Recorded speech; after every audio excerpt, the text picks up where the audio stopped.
কোরআনে কারীম বলছে বালা ইন তাসবিরু ওয়া তাত্তাকু ওয়া ইয়াতুকুম মিন ফাওরিহিম হাযা ইউমদিদুকুম রাব্বুকুম বিখামসাতি আলাফিন মিনাল মালাইকাতি মুসাওমিন।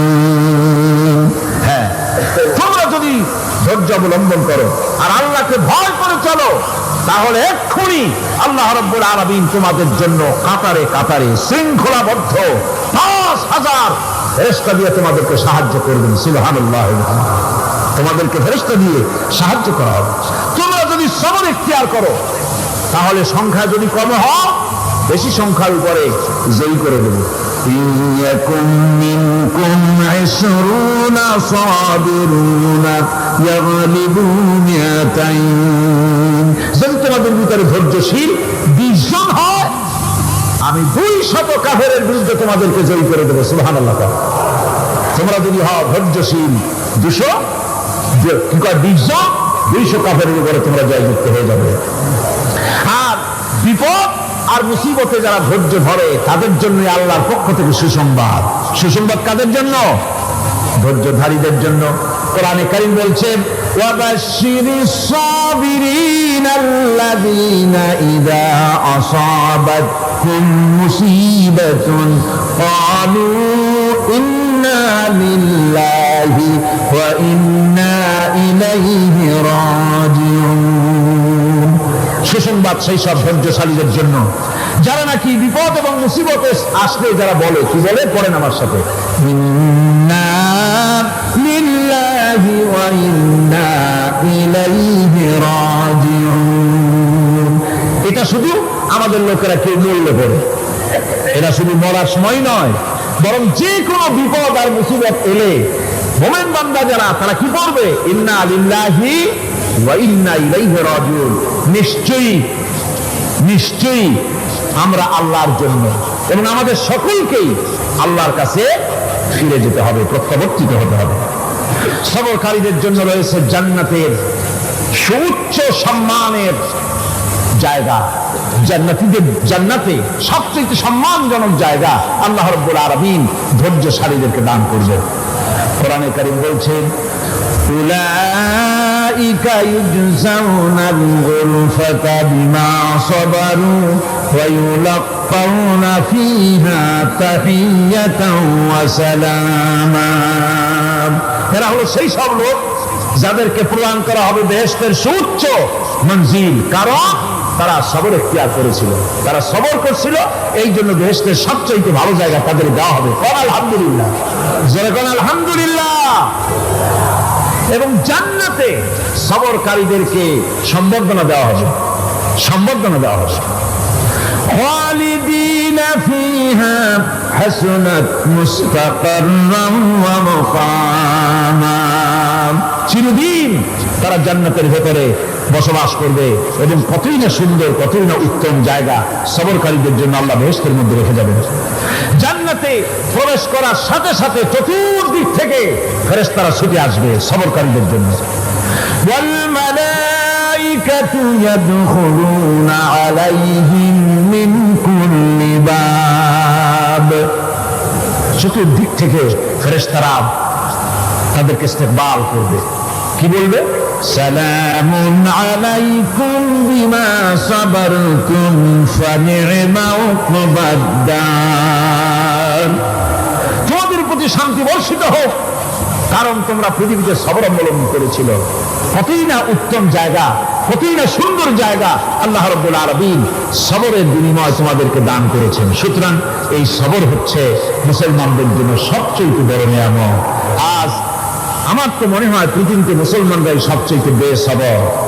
ট্রেনে যাবে বসা নিয়ে বেসবর, টিকিট নিয়ে বেসবর, বাসের মধ্যে বেসবর, বাজারে যাবে বেসবর, স্কুলে যাবে বেসবর, যেখানে যান সব জায়গায় আমরা বেশি অধৈর্য, ঠিক কিনা? কর সামান্য সামান্য জিনিস নিয়ে ঝগড়া করা, মারামারি করা, এই হচ্ছে আমাদের ট্র্যাডিশন। ধৈর্য অবলম্বন করতে হবে জীবনের সকল ক্ষেত্রে, এই ধৈর্য আমাদেরকে রক্ষা করতে হবে।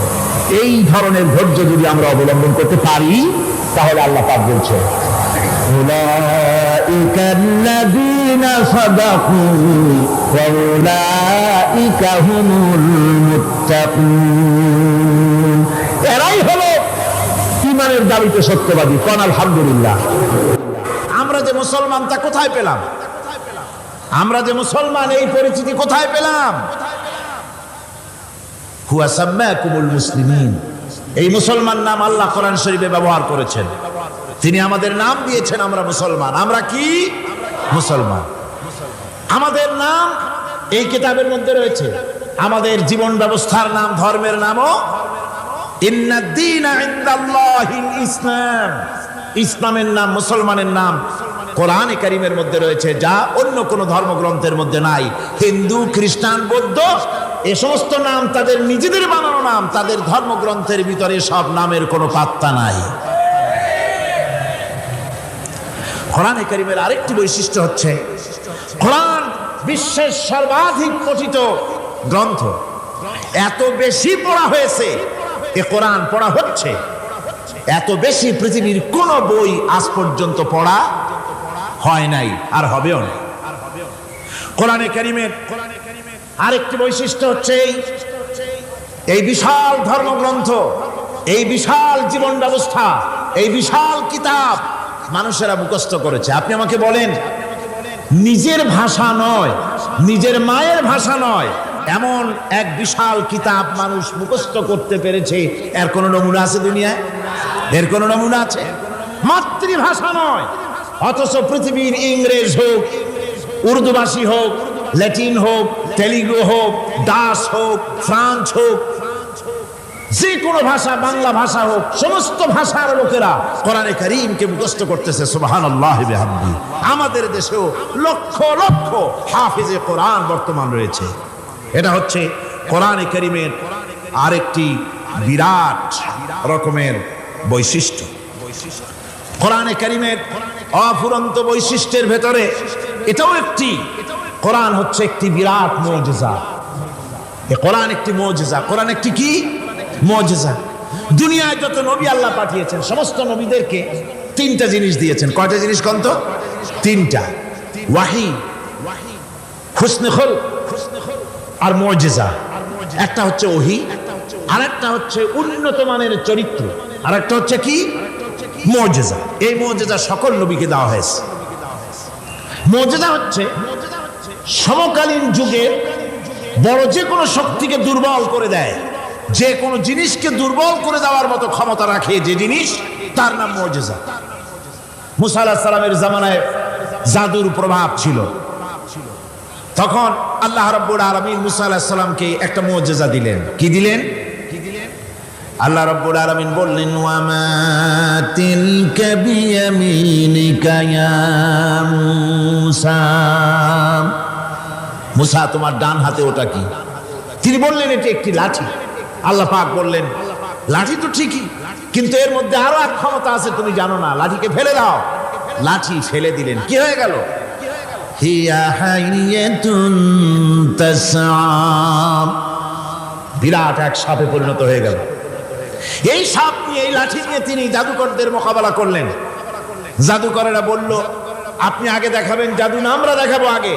মুসা আলাইহিস সালাম বললেন, তোমরা আগে দেখাও। তারা জাদু মন্ত্র পুত করে আশেপাশের সব জিনিসগুলিকে বাঘ, সিংহ ইত্যাদি বানিয়ে ফেললো। এগুলি ঝাঁপিয়ে পড়লো মুসা আলাইহিস সালামের উপরে। ক্ষণিক সময়ের জন্য মুসা আলাইহিস সালাম ঘাবড়ে গেলেন। আল্লাহ রাব্বুল আলামিন হযরতে মুসাকে ডেকে বললেন, মুসা রে, ভয় পাওয়ার কোনো কারণ নাই। প্রতিষ্ঠিত একটি সরকারের বিরুদ্ধে তোমাকে নামায় দিয়া ময়দানে তোমাকে আমি একা ছেড়ে দেই নাই। আমি আল্লাহ রাব্বুল আলামিন তোমার সাথে আছি। হাতের লাঠি ছেড়ে দাও। মুসা আলাইহিস সালাম লাঠি ছেড়ে দিলেন। লাঠি সাপ হয়ে গেল। হা করলো। জাদুকরদের তৈরি করা সমস্ত বাঘ, সিংহ, সাপ মুসা আলাইহিস সালামের লাঠি মার্কা সাপের পেটের মধ্যে গিয়া ঢুকলো। জাদুকরেরা মনে করলো, আমরা যা দেখালাম তা তো জাদু। নিঃসন্দেহে মুসা আলাইহিস সালাম যা দেখালেন তা নিঃসন্দেহে জাদু নয়, কারণ জাদু তো খেয়ে ফেলে দিয়েছে। কাজে জাদু যে জিনিসে খায় সেটা তো জাদু না, সেটা জাদুর বাবা অথবা দাদা। এটা ছিল মুসা আলাইহিস সালামের মুজিজা। হযরত দাউদ আলাইহিস সালামের মুজিজা ছিল, আল্লাহ রাব্বুল আলামিন তাকে মুজিজা দিয়েছিলেন, গলার সুন্দর আওয়াজ দিয়েছিলেন। তিনি যখন জাব্বুর শরীফ তেলাওয়াত করতেন, উড়ন্ত পাখিরা ওড়া বন্ধ করে চতুর্দিকে বসে আল্লাহর কালাম শুনত। তিনি লোহা দিয়ে অস্ত্র তৈরি করতেন। অস্ত্র বানাবার সময় আগুন দিয়ে লোহা পোড়ায় অস্ত্র বানাতে হয়। দাউদ আলাইহিস সালামের তার প্রয়োজন ছিল না। তিনি যখন লোহা হাতির ভিতরে নিয়ে চাপ দিতেন, লোহা পানি হয়ে আঙ্গুলের ফাঁক দিয়ে গলে পড়ে যেত। এটা ছিল তার মুজিজা। হযরত সুলাইমান, আল্লাহ রাব্বুল আলামিন তাকে মুজিজা দান করলেন। কোরআনে কারীমের ভিতরে রব্বুল আলামিন বলেন, হযরত সুলাইমান আলাইহিস সালাম সকাল বেলায় বিনা মেশিনে বিনা ইঞ্জিনে তক্তার উপরে বসে যেতেন। তক্তা 1 মাসের পথ অতিক্রম করত। আবার সন্ধ্যা বেলায় বসতেন, এই তক্তা আর 1 মাসের পথ অতিক্রম করে যেত। ঈসা আলাইহিস সালামের মুজিজা ছিল, জন্মান্ধের চোখের উপরে হাত বুলিয়ে দিতেন, সঙ্গে সঙ্গে চোখ ভালো হয়ে যেত। কুষ্ঠব্যাধিগ্রস্ত লোকের গায়ে হাত বুলাতেন, সঙ্গে সঙ্গে কুষ্ঠব্যাধি ভালো হয়ে যেত। এই হলো তাদের মুজিজা। পয়গম্বরেরা বিদায় হয়ে গেলেন, মুজিজা বিদায় হয়ে গেল। দাউদ আলাইহিস সালাম বিদায় হলেন, মুজিজার সাথে নিয়ে গেলেন। তার উম্মতেরা ওই লোহাগুলি আর কেউ গলাতে পারে নাই, আজও কেউ গলাতে পারে না, হাত দিয়া চেপে ধরে। সুলাইমান আলাইহিস সালাম দুনিয়া থেকে বিদায় হয়ে গেছেন, মুজিজা নিয়ে কবরে চলে গেছেন। আজ আর তার অনুসারীরা অথবা দুনিয়ার কোন মানুষ বিনা ইঞ্জিনে তক্তায় বসে আর হাওয়ায় উঠতে পারবে না। মুসা আলাইহিস সালাম বিদায় হলেন, লাঠির মুজিজা চলে গেল। তার উম্মতেরা, তার অনুসারীরা কিয়ামত পর্যন্ত যদি 1000 চেষ্টা চালায়, লাঠিকে আর কোনোদিন সাপে পরিণত করতে পারবে না। ঈসা আলাইহিস সালাম, আল্লাহ রাব্বুল আলামিন তাকে উঠায় নিলেন, মুজিজা তিনি সাথে নিয়ে গেলেন। আজ তার কোটি কোটি শত শত কোটি উম্মতেরা, দুনিয়া যারা তার উম্মত দাবি করে, খ্রিস্টানেরা হাজারো যদি চেষ্টা চালায়, তবুও জন্মান্ধের চোখের উপরে হাত বুলিয়ে চোখ আর ভালো করতে পারবে না। কুষ্ঠব্যাধিগ্রস্ত লোকের গায়ে হাত বুলিয়ে কুষ্ঠব্যাধি ভালো করতে পারবে না। তার মানে হলো, নবীরা যে যা যত মুজিজা পেয়েছিলেন, জীবদ্দশায় মুজিজা কাজে লেগেছে। দুনিয়া থেকে বিদায় হয়েছেন, মুজিজার সাথে নিয়ে গেছেন। কিন্তু আপনার আমার নবী, বিশ্ব নবী জনাব মুহাম্মদ রাসূলুল্লাহ সাল্লাল্লাহু আলাইহি ওয়াসাল্লামের কাছে আল্লাহ রাব্বুল আলামিন তাকে যত মুজিজা দিয়েছিলেন, 3000-এর উপরে আল্লাহর নবীর মুজিজা ঘটেছিল 23 বছরের নবুয়তের জীবনে।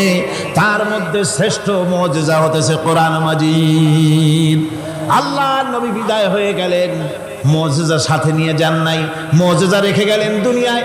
কিয়ামত পর্যন্ত দুনিয়াবাসী, নবীর উম্মতেরা কোরআনের মুজিজা ব্যবহার করতে পারবে।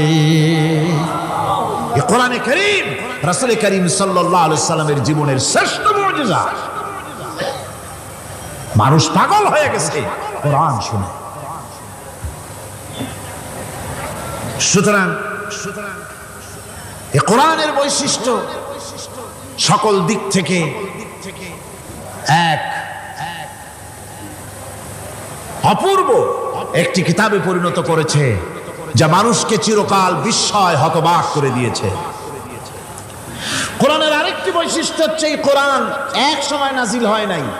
30 পারা কোরআন শরীফ একসাথে নাজিল হয়েছে না, কোরআন নাজিল হয়েছে আস্তে আস্তে, ধীরে ধীরে। কত বছর লাগলো? 23 বছরেরও কিছু বেশি সময় ধরে কোরআন ধীরে ধীরে রাসূল করিম সাল্লাল্লাহু আলাইহি সাল্লামের কাছে অবতীর্ণ হয়েছে। এমনটি আর কোনো কিতাব হয়নি, যা আর কোনো ধর্মগ্রন্থ যারা অন্যরা দাবি করে, এরকম হয়নি। কোরআনে কারীমের আরেকটি বৈশিষ্ট্য হচ্ছে, যখন কাগজ ছিল না, ছাপাখানা ছিল না, এমনকি টেপ রেকর্ডার ছিল না, তখনকার নাজিলকৃত কিতাব যেভাবে নাজিল হয়েছিল সেইভাবে আজ পর্যন্ত অবিকল টিকে আছে, টিকে থাকবে ইলা ইয়াউমিল কিয়ামা। কিয়ামত পর্যন্ত কোরআনে কারীমের এই অকৃত্রিম অবিকৃত অবস্থায় কোরআনে কারীমের এই শান, এই বরকত টিকে থাকবে। এই জন্য কোরআন শরীফ হচ্ছে এই পৃথিবীর মহাবিশ্বের মহাবিস্ময়। কোরআন হচ্ছে পৃথিবীর মহাবিশ্বের মহাবিস্ময়।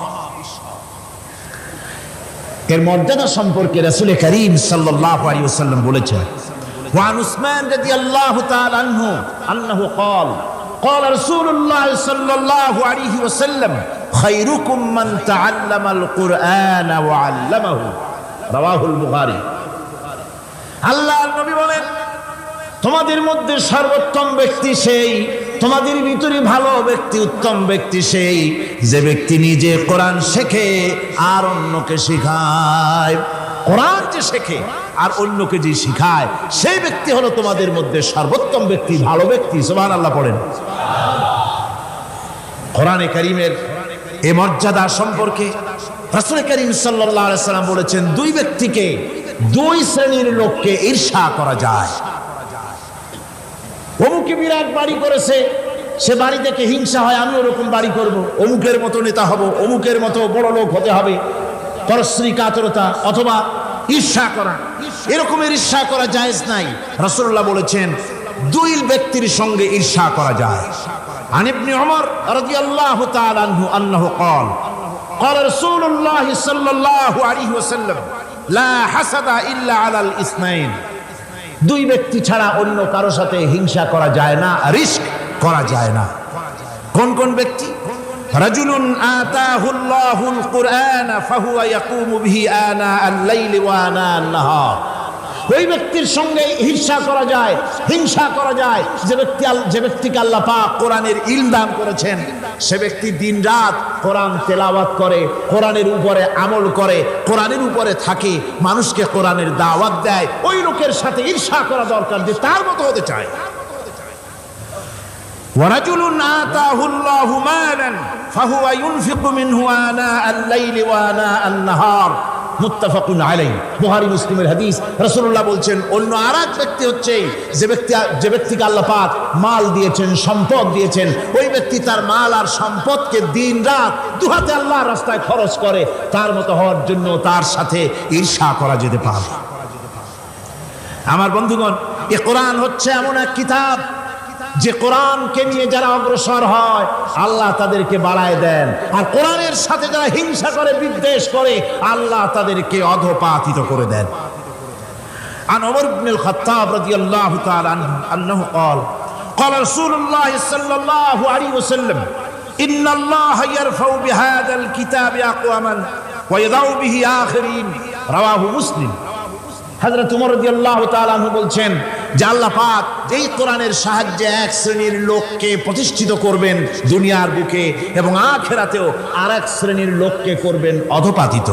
যারা কোরআনের সাথে বিরোধিতা করবে, তারা যদি হিরো হয় আল্লাহ তাদেরকে জিরো বানাবেন। কি বানাবেন? জোরে কোন, জোরে কোন, কি বানাবেন?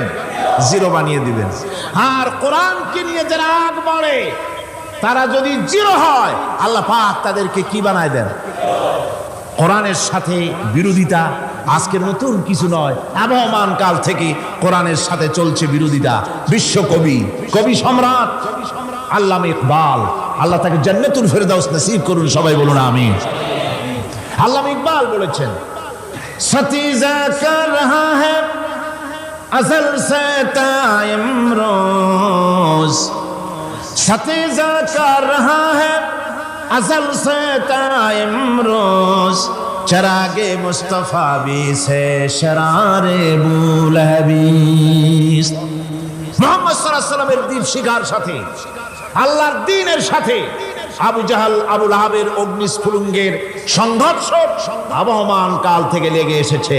কিন্তু ওদের এই অগ্নিস্ফুলিঙ্গের টক্কর লেগে মুহাম্মদ সাল্লাল্লাহু আলাইহি ওয়াসাল্লামের টিম টিম করে জ্বলে ওঠা এই প্রদীপটি প্রচন্ড ঝড়ো হাওয়ার মুখে, টর্নেডো আর গর্কির মুখে নিভে যায়নি, জ্বলছে, জ্বলবে কিয়ামত পর্যন্ত।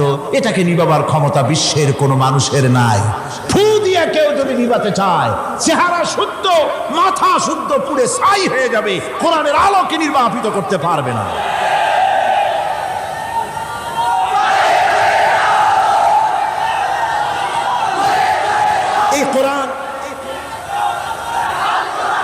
এই কোরআন যার সিনার ভিতরে থাকে, যার সিনার মধ্যে থাকে সে হয় সমৃদ্ধ, আর যার সিনার মধ্যে থাকে না সে হয় সবচাইতে ফকির আর এতিম। আল্লাহর নবী বলেছেন, ইন্নাল্লাযী লাইসা ফি জাওফিহি শাইউম মিনাল কুরআনি কাল বাইতিল খারিব। যেই দেহের ভিতরে কোরআন নাই, যেই দেহের ভিতরে, যেই সিনার ভিতরে কোরআন নাই, ওই মানুষটা হতেছে একটা সাড়া বাড়ির মতো, একটা উজাড় বাড়ির মতো, বিরান বাড়ির মতো। বিরান বাড়িতে কি থাকে? সাড়া বাড়িতে কি থাকে? কি কয়? না না, ভূত কিসের? খামোখাই ভয় পান আপনারা। ভূত বলে কিছু নাই। হ্যাঁ, শয়তান থাকে, জিন থাকে, তারপরে ওর মধ্যে আর কি থাকে? উতুন পেঁচা থাকে, ইঁদুর থাকে, তেলাপোকা থাকে, উই পোকা থাকে, বাঁদর থাকে, উল্লুক থাকে, সাপ থাকে। রাসূলুল্লাহর কথা দেখেন, কি সুন্দর কথা। সুবহানাল্লাহ, সুবহানাল্লাহ। যে দেহের ভিতরে কোরআন নাই, সারা বাড়িতে যা থাকে, পুরো বাড়িতে যা থাকে, বিরান বাড়িতে যা থাকে, যে দেহে কোরআন নাই সেই দেহের মধ্যে তাই থাকে। আজ দেখুন বাংলাদেশের শিক্ষাঙ্গনে, কলেজ ইউনিভার্সিটিগুলিতে কোরআন পড়ানো হয় না। বলেন ঠিক কিনা? আমাদের বিশ্ববিদ্যালয়গুলিতে কোরআন পড়ানো হয়, তাফসীর পড়ানো হয়, হাদিস পড়ানো হয়, হয় না। হাদিস, কোরআন, আল্লাহর কালাম পড়ানো হয় না বলে অবস্থা কি হয়েছে? হাদিস থেকে মিলায় নেন, ইন্নাল্লাযী লাইসা ফি জাওফিহি শাইউম মিনাল কুরআনি কাল বাইতিল খারিব। কোরআন নাই তো সারা বাড়ি, কোরআন নাই তো কি আছে? যে ঘরের মধ্যে মানুষ নাই, উল্লুক থাকে, ভাল্লুক থাকে, শয়তান থাকে, তেলাপোকা থাকে, সারপোকা থাকে, হিংস্র প্রাণী ভরপুর থাকে। যে শিক্ষা প্রতিষ্ঠানে কোরআন পড়ানো হয় না, সেখানেও সন্ত্রাসীরা বাস করতে পারে, ভালো মানুষ টিকতে পারে না।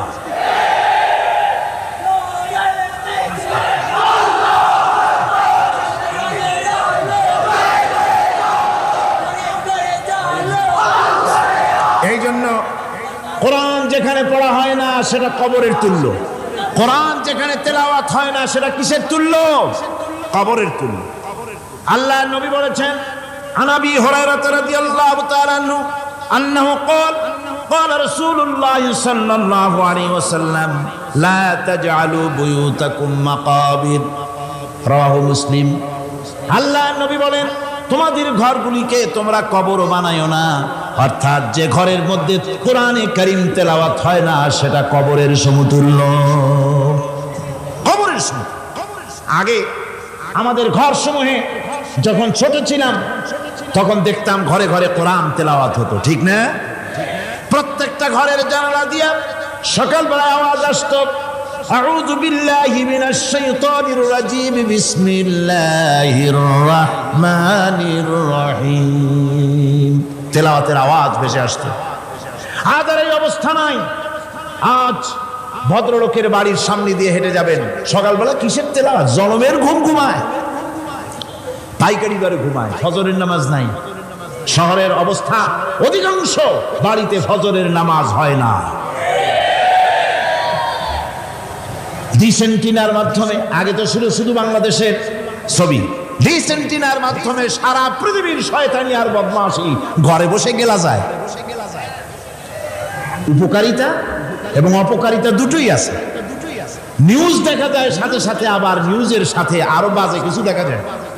এগুলো দেখতে দেখতে রাত শেষ হয়ে আসে, ঘুমায় জনমের মতো, এক ঘুমে বেলা 9টা আর 10টা। কিসের ফজরের নামাজ আর কি এর কোরআন শরীফ তেলাওয়াত করে।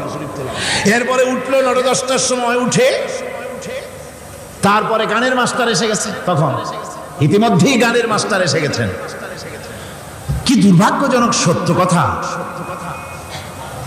ইংরেজি যে টিচার পড়ান, অঙ্ক যে টিচার করান, সপ্তাহে 3 ঘন্টা পড়াবেন, বেতন 2500 টাকা।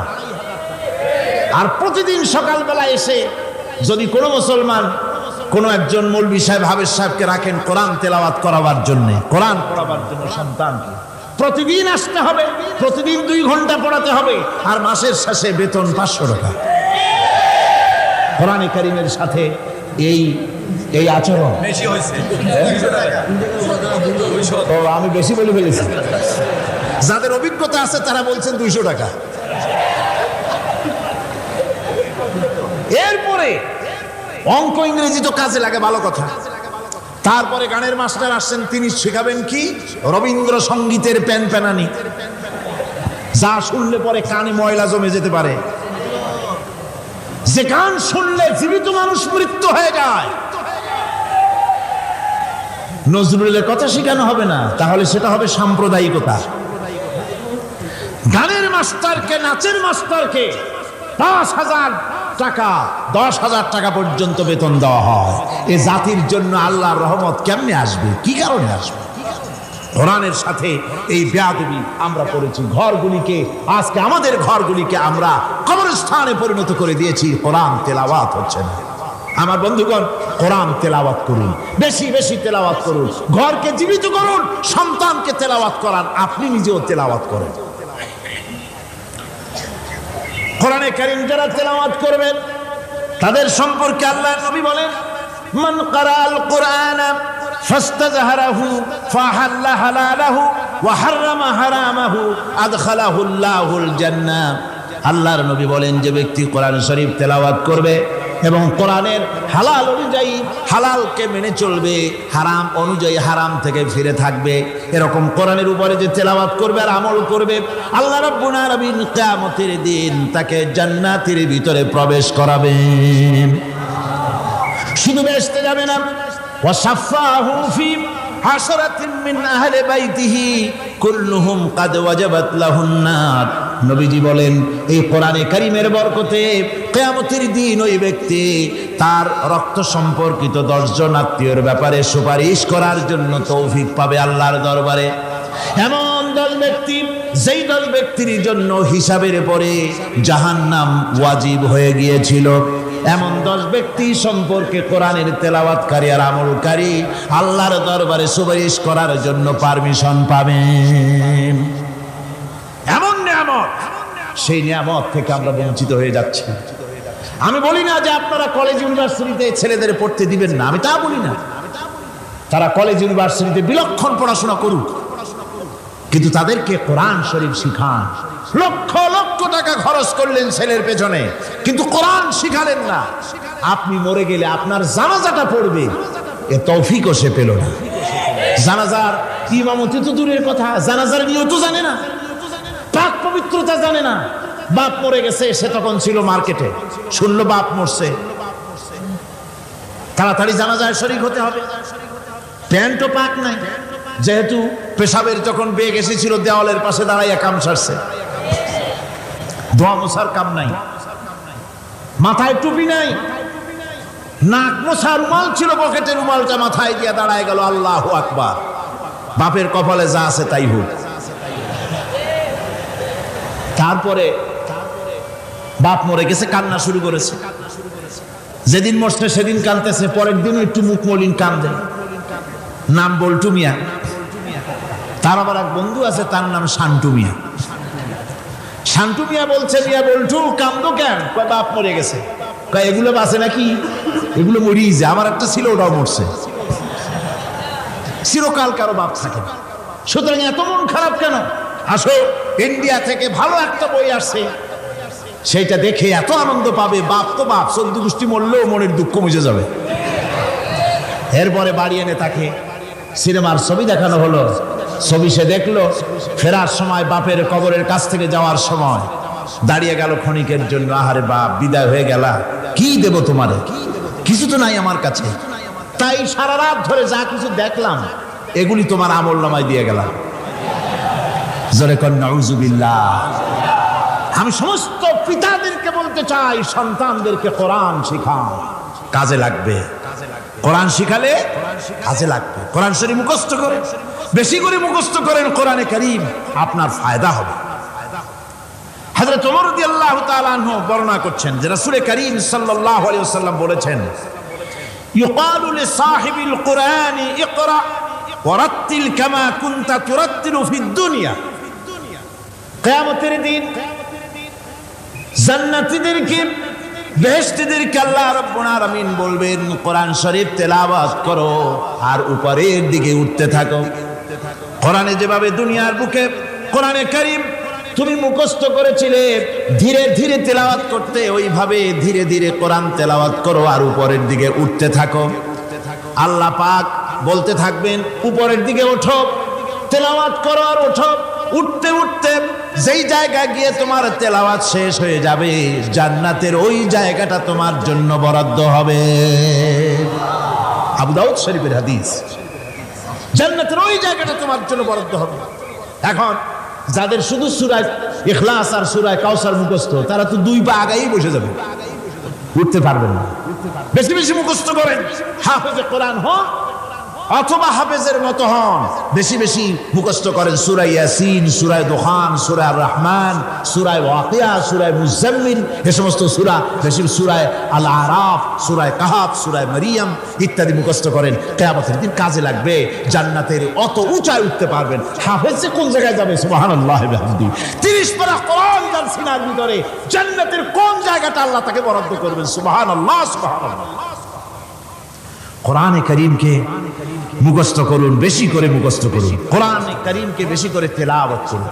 এই কোরআনে কারীমকে যারা বেশি করে তেলাওয়াত করবে, তেলাওয়াত করতে গিয়ে যারা আল্লাহর কাছে কিছু চাওয়ার সময় পাবে না, তাদের সম্পর্কে রাসূল করিম সাল্লাল্লাহু আলাইহি ওয়াসাল্লাম বলেছেন হাদিসে কুদসি। হাদিসে কুদসি রাসূল করিম সাল্লাল্লাহু আলাইহি ওয়াসাল্লাম বলেছেন, ইয়াকুলুর রাব তাবারাক ওয়া তাআলা মান শাগালাহুল কুরআনু আন যিকরি মাসআলাতি আতাইতুহু আফজালা মা উতিয়া সাইলিন। আল্লাহর নবী বলেন, আমার আল্লাহ পাক বলেছেন, কোরআন তেলাওয়াত করতে গিয়ে যারা ব্যস্ত থাকে, কোরআন তেলাওয়াত করতে করতে যারা আমার কাছে হাত পেতে কিছু চাওয়ার সময় পায় না, যারা আমার কাছে হাত পেতে কিছু চায়, তাদের থেকে তেলাওয়াতকারীদেরকে আমি রব্বুল আলামিন বেশি করে দেই। সুবহানাল্লাহ। কোরআন তেলাওয়াত করতে করতে যারা আল্লাহর কাছে হাত পেতে চাওয়ার সময় পায় না, আল্লাহ পাক বলেন যারা চায় তাদের থেকে তেলাওয়াতকারীকে আমি বেশি দেই। আমার বন্ধুগণ, শুধু তাই নয়, এই কোরআনে কারীম যারা তেলাওয়াত করবে, আমল করবে, কিয়ামতের দিন তার মা বাপের মাথার উপরে আল্লাহ রাব্বুল আলামিন, আবু দাউদ শরীফের হাদিসে এসেছে, তার মা বাপের মাথার উপরে নূরের টুপি পরিধান করানো হবে। এমন নূরের টুপি, এমন নূরের তাজ পরানো হবে, চন্দ্র সূর্যের আলোকে ম্লান করে দেবে। হাসরবাসীরা প্রশ্ন করবেন, এ লোকটি কে? কোনো ফেরেশতা নাকি? বলে না। কোনো নবী নাকি? বলে না। তবে কি ইনি কে? জবাব হবে, ইনি হচ্ছেন সেই ব্যক্তি যিনি তার সন্তানদেরকে কোরআন শিখিয়েছিলেন। কোরআন শিখানোর কারণে আল্লাহ রাব্বুল আলামিন আজ তার মা বাপের মাথার উপরে নূরের টুপি পরিধান করে হাসরের ভিতরে মর্যাদা দিলেন। কিয়ামতের দিন দুনিয়া মর্যাদা পাওয়া যাবে, আখিরাতেও মর্যাদা পাওয়া যাবে যদি কোরআনে কারীমকে তেলাওয়াত করা যায়, আমল করা যায়, বোঝা যায়, তাহলে এই সমস্ত নিয়ামত আল্লাহ পাক দান করবেন। সুতরাং এই এত বড় নিয়ামত থেকে আমরা যেন কেউ বঞ্চিত হয়ে না যায়। কোরআন হচ্ছে এমন এক কিতাব যার তাফসীর লেখা হয় নাই। পৃথিবীতে এমন কোনো ভাষা নাই, পৃথিবীর উল্লেখযোগ্য সবগুলি ভাষায় কোরআনে কারীমের তাফসীর লেখা হয়েছে, কিন্তু কোন মুফাসসির আজ পর্যন্ত কথা বলেন নাই যে আমি যে তাফসীর লিখছি এর চাইতে ভালো তাফসীর আর কেউ লিখতে পারেও নাই আর পারবেও নাই, এটা শেষ, আর তাফসীর লেখা লাগবে না। এ কথা কেউ বলতে পেরেছে? জোরে বলেন, পেরেছে? পারে নাই। তার কারণ কি?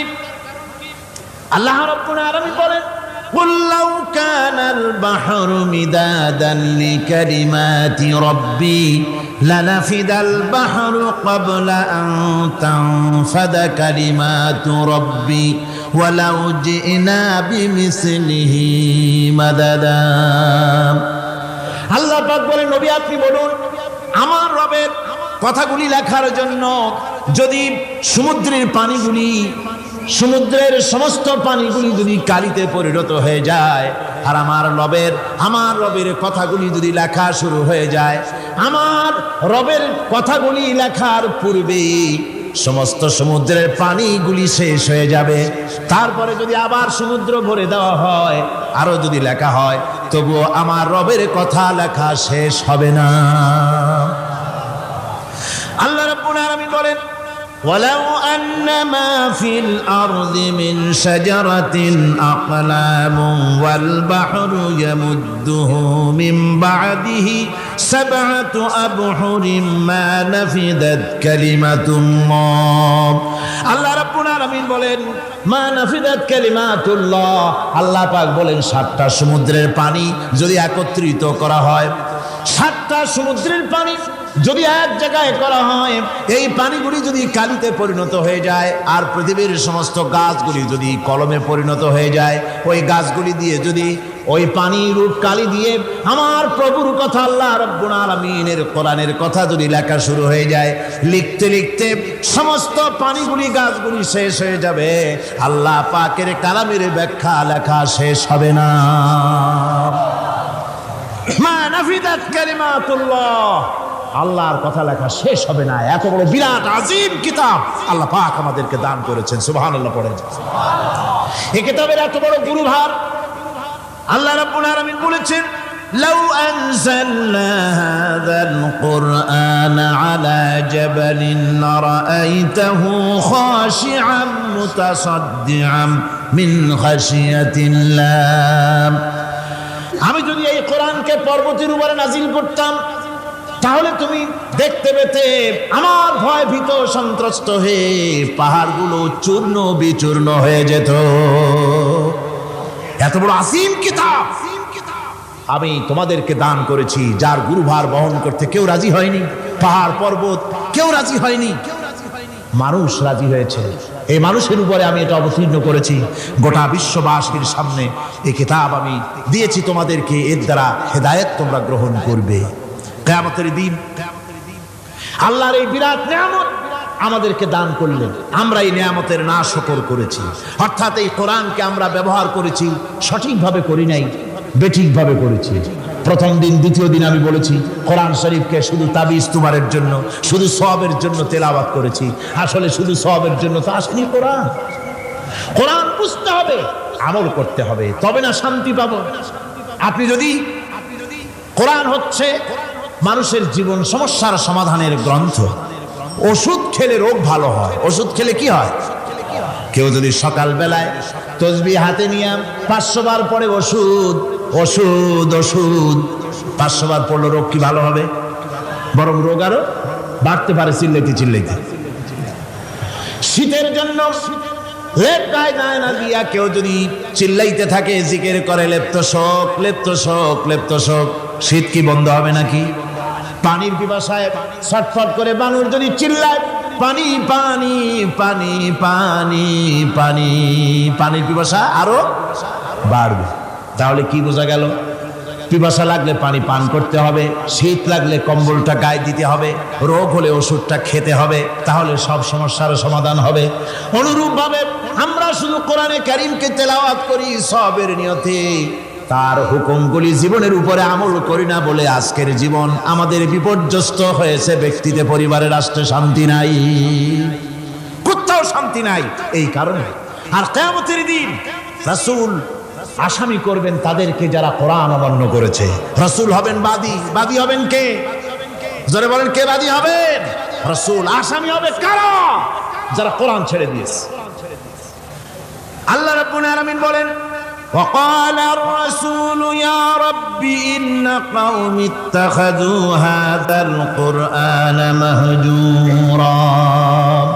কিয়ামতের দিন রাসূল আল্লাহর দরবারে ফরিয়াদ করবেন, আয় আমার রব, আয় আমার আল্লাহ তাআলা, এই সমস্ত লোকগুলি তোমার কালামকে, তোমার কোরআনকে অপ্রয়োজনীয় জিনিস বলে তারা পরিত্যাগ করেছিল। আমার বন্ধুগণ, কিয়ামতের দিন যখন এরা উপস্থিত হবে আল্লাহর দরবারে, আল্লাহ রাব্বুল আলামিন কোরআনের সাথে যারা ঠাট্টা করেছে, বিদ্রুপ করেছে, কোরআনের আইনকে নিয়ে যারা ঠাট্টা বিদ্রুপ মজাক উড়াইছে, কিয়ামতের দিন তাদেরকে বলা হবে ওয়াকিলাল ইয়াউমা নানসাকুম কামা নাসিতুম লিকা ইয়াউমিকুম হাযা। কিয়ামতের দিন আল্লাহ রাব্বুল আলামিন কোরআনের ঠাট্টাকারী, কোরআনের বিদ্রুপকারী, কোরআনের আইনের অমান্যকারীদেরকে বলবেন, আমি আজকে তোমাদের ভুলে গেলাম, যেমন করে তোমরা এই দিনে আমার সঙ্গে সাক্ষাৎকারের কথা ভুলে গিয়েছিলে। তোমরা যেমন আমার আজকের এই কিয়ামতের দিনের কথা যারা ভুলে গিয়েছিলে, আজকে আমিও তোমাদেরকে ভুলে গেলাম। এরপরে কি হবে? ওয়ামাওয়াকুমুন নার ওয়া মা লাকুম মিন নাসিরিন। আল্লাহ পাক বলেন এরপরে এদের জায়গা হবে জাহান্নাম, আর এদের সাহায্যকারীও কেউ থাকবে না, জাহান্নামে চিরকাল থাকতে হবে। এটা এই জন্যে যে তারা আল্লাহর কোরআনের সঙ্গে ঠাট্টা করেছে, বিদ্রুপ করেছে, কোরআনের আইন মানে নাই, কোরআনের আইনকে অমান্য করে চলেছে। এই জন্য কিয়ামতের দিন আল্লাহ রাব্বুল আলামিন তাদেরকে শাস্তি প্রদান করবেন। কোরআন পৃথিবীর বুকে আল্লাহ নাজিল করেছেন, শুধু তেলাওয়াত করবেন ঝুলে ঝুলে, এজন্য নয়। কি জন্য নাজিল হলো? এবার উদ্দেশ্য শুনুন। আল্লাহ পাক বলেন আর রহমান আল্লামাল কোরআন। আল্লাহ রাব্বুল আলামিন তিনি হলেন এমন দয়াবান, এমন রহমান, যিনি কোরআন শিখালেন। কি কারণে শিখালেন? কোরআন নাজিলের উদ্দেশ্য কি? আল্লাহ পাক বলেন ইন্না আনজালনা ইলাইকাল কিতাবা বিল হাক্কি লিতাহকুমা বাইনান নাসি বিমা আরাকাল্লাহ। আল্লাহ পাক বলেন এই কিতাব আমি আপনার প্রতি অবতীর্ণ করেছি এই জন্যে যাতে করে আপনি আল্লাহর প্রদর্শিত এই বিধান অনুযায়ী মানুষের উপরে বিচার ফয়সালা করতে পারেন। মানুষের উপরে আইন চলবে আল্লাহ। কার আইন? জোরে বলেন কার আইন? আলা লাহুল খালক ওয়াল আমর। সৃষ্টি যার, আইন চলবে কার? আল্লাহ পাক বলেন এই জন্য নাজিল করলাম, কোরআন নাজিল করেছি যাতে করে কোরআনের আইন দিয়ে বিচার ফয়সালা করতে পারেন, সেই জন্যই কোরআন নাজিল করলাম। আসলে আল্লাহর নবীর এই পৃথিবীতে আগমনের উদ্দেশ্য ওটাই ছিল। হুয়াল্লাযী আরসালা রাসূলাহু বিল হুদা ওয়া দীনিল হক লিইয়ুযহিরাহু আলাদ-দীনি কুল্লিহি ওয়া কাফা বিল্লাহি শাহীদা। আল্লাহ রাব্বুল আলামিন বলেন আমি আমার রাসূলকে দ্বীনে হক, সত্যের বিধান সহকারে দুনিয়ায় প্রেরণ করেছি। লিইয়ুযহিরাহু আলাদ-দীনি কুল্লিহি আয় লিইয়ুগলিবাহু আলা সাইরিল আদিয়ান। সমস্ত আদিয়ানে বাতিলের উপরে আমার দিনকে বিজয়ী করে দেওয়ার জন্য আমি রাসূলের কাছে কিতাব সহকারে তাকে অবতীর্ণ করেছি। এ দায়িত্ব শুধু মুহাম্মদ সাল্লাল্লাহু আলাইহি ওয়াসাল্লামের ছিল না, দুনিয়ার উপরে আল্লাহর দিন কায়েম করা, আল্লাহর বিধান অনুযায়ী মানুষের বিচার ফয়সালার দায়িত্ব শুধু মুহাম্মদ সাল্লাল্লাহু আলাইহি ওয়াসাল্লামের ছিল না, সমস্ত নবীদের ছিল। কাদের ছিল? সব নবীদের ছিল। فبعث الله النبيين مبشرين منذرين وأنزل معهم الكتاب بالحق ليحكم بين الناس। আল্লাহ পাক বলেন সমস্ত নবীদের কাছে আমি কিতাব অবতীর্ণ করেছি এই জন্য যে তারা সহজ এবং সোজা পথে যারা চলতে চায় তাদেরকে তিনি সুসংবাদ দিবেন, আর বাঁকা পথে যারা চলবে তাদেরকে তিনি জাহান্নামের ভীতি প্রদর্শন করবেন। আর আমি তার উপরে যে কিতাব অবতীর্ণ করেছি এই কিতাব দিয়ে জনগণের উপরে বিচার ফয়সালা করবে, আইন চলবে আল্লাহর কিতাব দিয়ে। আইন চলবে কি দিয়ে? আল্লাহর কিতাব দিয়ে। আল্লাহর কিতাব অনুযায়ী জনগণকে পরিচালিত করবেন। এই জন্য আমি এই কোরআনকে নাজিল করেছি, অতীত এই কিতাবগুলি নাজিল করেছি। قل يا أيها الناس قد جاءكم الحق من ربكم। আল্লাহ পাক বলেন নবী আপনি বলে দেন, আপনি বলুন হে মানব সকল, আল্লাহর পক্ষ থেকে তোমাদের জন্য মহাসত্য এসেছে। এই মহাসত্য যদি অনুসরণ করো তোমাদের জন্য কল্যাণকর হবে। ওমান দাল্লা ফাইন্নামা ইয়াদুল্লু আলাইহা। আর যদি কোরআনকে অমান্য করো, আল্লাহর কিতাবকে অমান্য করো, তাহলে তোমাদের জন্য অকল্যাণ হবে। আজ আপনারা বলেন আল্লাহর কিতাবের আইন কি আমাদের দেশে চলে? কোরআনের আইন কি চলে? চলে না। কোরআনের আইন চলে না। আমরা কি খুব শান্তিতে আছি? খুব আরামে আছি? শ্রমিকরা তাদের শ্রমের মূল্য পায়, কৃষক তার উৎপাদিত পণ্যের সঠিক দাম পায়, নারী তার সতীত্বের মর্যাদা পায়। জনগণ কি আরামে ঘুমাতে পারে? না, জনগণ রীতিমতো দুবেলা পেট পুরে সমস্ত জনগণ খেতে পারে। এর একমাত্র কারণ হচ্ছে কোরআনের আইনকে অমান্য করা হয়েছে। ভালো করে কান পেতে শুনুন, আল্লাহ রাব্বুল আলামিন কোরআনে কারীমের মধ্যে পরিষ্কার করে বলেছেন ওয়ামান লাম ইয়াহকুম বিমা আনজালাল্লাহু ফাউলাইকা হুমুল কাফিরুন। যারা নাকি আমার দেওয়া বিধান অনুযায়ী, কোরআন অনুযায়ী যারা বিচার ফয়সালা করে না, ফাউলাইকা হুমুল কাফিরুন, ফাউলাইকা হুমুল যালিমুন, ফাউলাইকা হুমুল ফাসিকুন, যারা আমার দেওয়া বিধান অনুযায়ী বিচার ফয়সালা করে না তারা কাফির, তারা জালিম, তারা ফাসিক। সুতরাং এর ভিতরে এই জুলমের মধ্যে জালিমদের অন্তর্গত, ফাসিকদের অন্তর্গত হয়ে বাংলাদেশের বহু মুসলমান, পৃথিবীর বহু এলাকার মুসলমান এর মধ্যে লিপ্ত হয়ে আছে।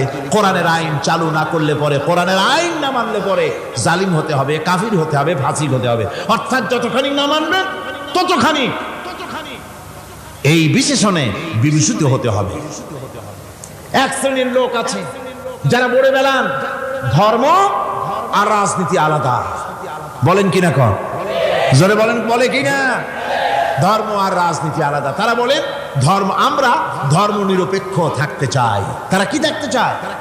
ধর্ম নিরপেক্ষ থাকতে চায়। কোরআনে কারিমে এই ধর্ম নিরপেক্ষবাদীদের ব্যাপারে কোরআন কি বলছে শুনুন। আল্লাহ রাব্বুল আলামিন বলেন, আলাম তারা ইলাল্লাযীনা ইয়াজউমুনা আন্নাহুম আমানু বিমা উনজিলা ইলাইকা ওয়া মা উনজিলা মিন ক্বাবলিক। আল্লাহ পাক বলেন, হে নবী, তুমি কি সেই সব লোকদেরকে দেখেছ যারা দাবি তো করে যে আমরা আল্লাহর উপর ঈমান এনেছি আর এই কিতাবের উপর ঈমান এনেছি, এর পূর্বে যত কিতাব নাজিল হয়েছে সেসব কিতাবের উপরেও ঈমান এনেছি। ধর্মনিরপেক্ষবাদীরা তারা তো বলে না যে আল্লাহ মানি না, কোরআন মানি না, একথা বলে না, ওটা বলে না। কি বলে? সেই বলা কথাটাই আল্লাহ এখানে অনেক আগে বলে রেখেছেন। ওরা বলে যে আমরা অবশ্যই আল্লাহকে মানি, আল্লাহর কিতাব মানি, এর পূর্বে যত কিতাব নাজিল হয়েছে সেগুলোও মানি, তবে ইউরিদুনা আইয়াতাহাকামু ইলাত তাগুত, তারা চায় তাদের জীবনের সমস্ত সমাধান সমস্যার জন্য তাগুতের কাছে যেতে চায়। তাগুতকে, আল্লাহকে বাদ দিয়ে তারা যেতে চায় কোথায়? তাগুতের কাছে। জোরে বলেন, কিসের কাছে যেতে চায়? তাগুতের কাছে। তাগুত বলে কারে? তাগুত বলা হয় যে নিজে আল্লাহর আইন মানে না এবং অপরকেও আল্লাহর আইন অমান্য করতে বাধ্য করে, তাকে বলা হয় তাগুত। ওরা বলে ধর্ম আর রাজনীতি আলাদা। কোরআন মানি কিন্তু কোরআনের আইন মানি না। ওরা কোরআন মানে ঠিকই, বলে যে কোরআন মানি, কিন্তু কোরআনের আইন মানে। তাহলে এ মানি বলার অর্থটা কি? এর মূল্যটা কোথায়? কোরআন যদি মানো তো কোরআন বলেছে সুদ খেও না। আমাদের দেশে সুদ চলছে না? কোরআন বলেছে বিবিকে পর্দায় রাখো, পর্দায় কি রাখা হচ্ছে? কোরআন বলেছে ওজনে কম দিও না, তা কি মানা হচ্ছে? কোরআন বলেছে আমার আইন দিয়ে দেশ শাসন করো, তা কি করা হচ্ছে? সুতরাং ধর্মনিরপেক্ষ মতবাদ যেটা, এই মতবাদটা কোরআনের দৃষ্টিতে কুফরি মতবাদ। ধর্মনিরপেক্ষ মতবাদ কি? জোরে বলেন, ধর্মনিরপেক্ষ মতবাদ কি? কোন মুসলমান, যে ব্যক্তি নিজেকে মুসলমান বলে দাবি করে, ধর্মনিরপেক্ষ মতবাদ সে বিশ্বাস করতে পারে না। জায়েজ নাই, হারাম। আফাতুমিনুনা বিবাদিল কিতাব ওয়া তাকফুরুনা বিবাদ। তোমরা কোরআনের কিছু অংশকে মেনে নিবে আর কিছু অংশকে করবে অস্বীকার। এটা যদি করো দুনিয়ার জীবনে পাবে দুনিয়ার জীবনে জিল্লতি আসবে, লাঞ্ছনা আসবে, আর কিয়ামতে পাবে জাহান্নামের শাস্তি। সুতরাং ধর্মনিরপেক্ষ মতবাদের অর্থ তারা বলে যে ধর্মহীনতা নয়, আসলে কিন্তু ধর্মনিরপেক্ষ মতবাদের অর্থই হলো ধর্মহীনতা। ঠিক কিনা কন? জোরে বলেন ঠিক কিনা? এই ধর্মনিরপেক্ষ মতবাদ আমাদের দেশের জন্ম হয় নাই, এর জন্ম হয়েছে ইউরোপ সভ্যতায়। প্রাচীন ইউরোপ সভ্যতায় এর জন্ম হয়েছিল। সেখান থেকে তার আন্ডা বাচ্চা ভারতে এসেছিল। ভারত থেকে এই আন্ডা বাচ্চার কিছু অংশ 1972 সালে তদানীন্তন সরকারের মাথার উপরে ভারত চাপিয়ে দিয়েছিল।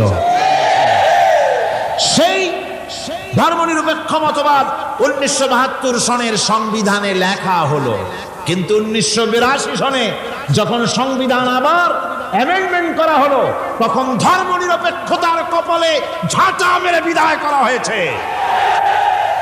বাংলাদেশে ধর্মনিরপেক্ষ মতবাদ চলতে পারে না।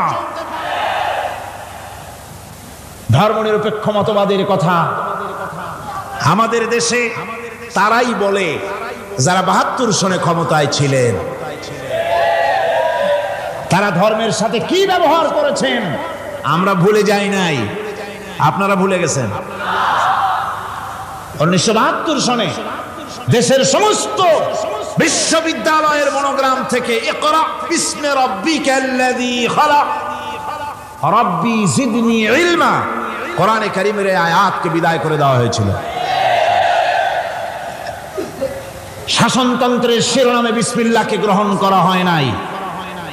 শুধু তাই নয়, কোরআনে কারীম যেখানে তেলাওয়াত করা হয় তখনকার সময় রেডিওতে টেলিভিশনে ওই 72 থেকে 3 বছর, এবং এখনো সেই দলটি মিটিং করতে গিয়ে কোনো জায়গায় কিছু করতে গিয়ে আগে কোরআন শরীফ, তারপরে গীতা, তারপরে বাইবেল, এগুলি হচ্ছে মুনাফিকের লক্ষণ। কিসের লক্ষণ?